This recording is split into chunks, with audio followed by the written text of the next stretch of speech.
It was early December when Sophie moved into the building on Elm Street. She'd found the place through a friend of a friend. Cheap rent, quiet neighborhood, and just a short drive from the university where she taught literature. The building itself was nothing special. 3 floors, 12 units, faded brick exterior, and an old elevator that groaned every time it moved. Her apartment, 6A, was right at the end of the top floor hallway. Directly across from her was apartment 6B. The door was always shut, curtains drawn.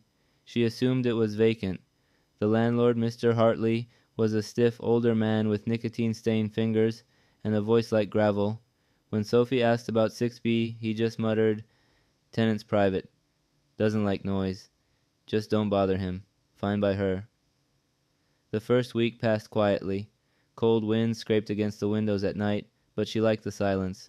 She graded papers, sipped tea, and slowly unpacked her life into the space. Then came the first knock. It was 3:17 a.m. A soft, deliberate knock at her door. 3 times. Sophie froze in bed. Her apartment was dead silent. She lived alone. No one should be knocking that late. After a minute, she got up and peeked through the peephole. No one was there. She chalked it up to nerves, maybe even a dream. But the next night, it happened again. Same time, same 3 slow knocks. She opened the door this time, still nothing. But this time, there was something else. The door to 6B, it was slightly open, just a crack, as if someone had been watching. She stared at it for a moment, then gently closed her own door and locked it. The following day, Sophie approached Mr. Hartley again. "Does someone actually live in 6B? He sighed, then looked her dead in the eye. "Far as I know, yes. Pays rent on time. Never seen him myself. The guy before you said weird stuff too. Heard noises, thought someone was watching him. Moved out after 3 months, said he couldn't sleep anymore." Sophie left the office with a chill in her spine. That night she decided to test something. She set an alarm for 3:10 a.m. and sat on her couch, lights off, waiting. At 3:17, like clockwork, came the knock. 3 slow raps. But this time she didn't check the peephole. She didn't open the door. She simply whispered, "I know you're there." The knocking stopped. For the first time she heard something. A voice. Faint, hoarse, male. It said, "You saw me, didn't you?" Sophie jumped to her feet and yelled, "Who are you? What do you want?" No response. She called the police. 2 officers arrived within 10 minutes. They checked the hallway. Nothing. They knocked on 6B. No answer. But the door was still open a crack. One officer pushed it open. The apartment was empty. No furniture, no bed, no dishes. Just dust and peeling paint.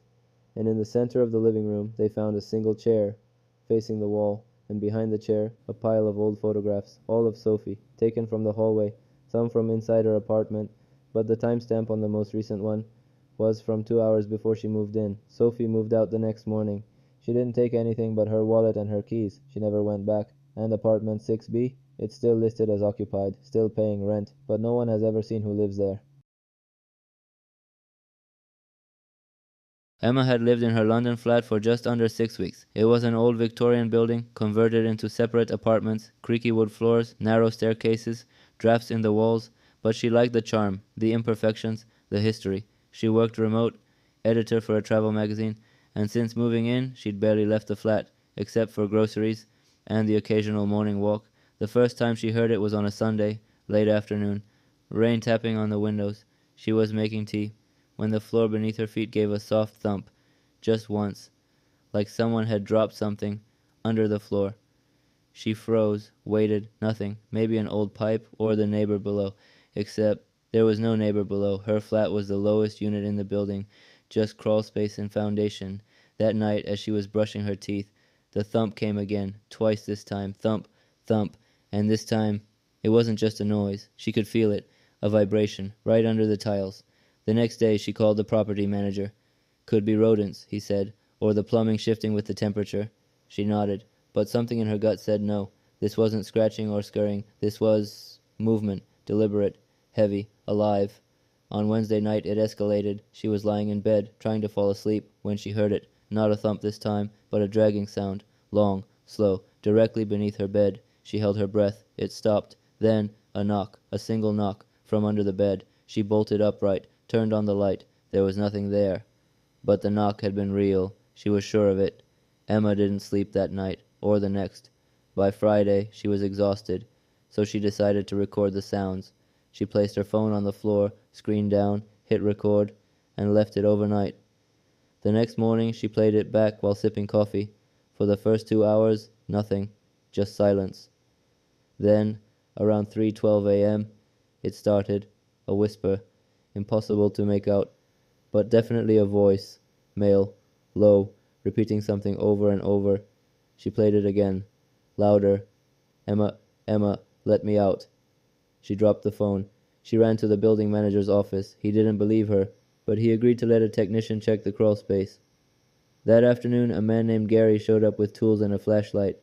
He pried open the hatch in the hallway and slid inside. Emma waited above, heart racing. 10 minutes passed, then 15, then a scream. Emma fell to her knees as Gary scrambled out of the hatch, pale and shaking. He said nothing, just stood there, staring into nothingness. Police arrived 20 minutes later. They went down, brought up what they found, a small mattress, torn, dozens of water bottles, rope, a rusted bucket, and a phone. On the phone, videos. Someone had been living under her flat, watching her, recording her, waiting. They never found him. The police said whoever it was had probably used an old maintenance tunnel, that he'd been hiding there for months, maybe years. Emma moved out that weekend. Now she sleeps with the lights on, no flats, no ground floors, no creaky floors, but sometimes, in quiet hotels or Airbnb apartments, she still hears it, a whisper from beneath the bed. Emma, let me out. It was supposed to be just one night, a simple layover at a quiet roadside hotel in northern Germany, off the A7 highway. Emma had been driving for hours, heading to Hamburg from Munich, when the storm hit. Thunder, wind, sheets of rain. She could barely see the road, so when she spotted a glowing sign that read Hotel Lindenhof, vacancy, she pulled in without thinking twice. The woman at the front desk was friendly but strange, too quiet, eyes that didn't blink enough. She gave Emma the key with a crooked smile. Room 313, top floor. Pause. The hallway smelled like mold, old carpet, wallpaper that curled at the edges like it was trying to escape. Room 313 was at the very end, right across from a fire exit that looked rusted shut. Emma went inside, tossed her bag on the bed, and collapsed. The rain hammered the windows. The room was cold, too cold. She turned the radiator all the way up. Still, the air felt wrong, stale, like someone had just left. At 2:39 a.m. she woke up, not from a noise, but from the feeling of being watched. She sat up. The room was silent, but outside the door, footsteps, slow, dragging, not down the hallway, right outside her room. She held her breath. Then a knock. One soft knock, followed by a whisper. "Let me in." Emma froze. Her throat tightened. She tiptoed to the door, looked through the peephole. No one. She waited. Then suddenly the knock came again, harder this time. "Let me in." She stumbled back. Her heart was racing. She reached for her phone to call the front desk. No signal. Of course. By 3:10 a.m., the knocking stopped. Silence. She sat on the bed, shaking. Then something made her look at the mirror. The tall mirror next to the closet. There was something off about the reflection. Her bag was missing. She turned around. The bag was right there next to the bed. But in the mirror, it wasn't. Then she saw the closet door. In the mirror, it was open. She turned again. The real closet door, closed. But as she stared, the handle began to turn, very slowly. Emma ran out of the room, barefoot, no jacket, rain pouring down. The receptionist was gone. The lobby was empty. She pounded on the front door until someone opened it from outside, a truck driver and soaked from head to toe. "Miss, are you all right?" She nodded, barely able to speak. Someone was in my room. They called the police. 2 officers arrived. They checked room 313. What they found didn't make sense. There was no room 313. The hallway ended at room 311. No room after that. No fire exit either. But Emma had the key, still in her hand. Rusty, heavy, stamped 313. The officers exchanged looks. "Hotel Lindenhof burned down in 1996, one of them said. 13 people died. No one rebuilt. This place has been abandoned for decades." Emma turned, looking at the building behind her. Cracked walls, broken windows, no lights, just a ruin. But her clothes were soaked. She had bruises on her arms from running into that hallway. The key was real. So was the fear. To this day, she doesn't remember checking in, or signing anything, or even seeing other guests. Only that voice, at 2:39 a.m. "Let me in."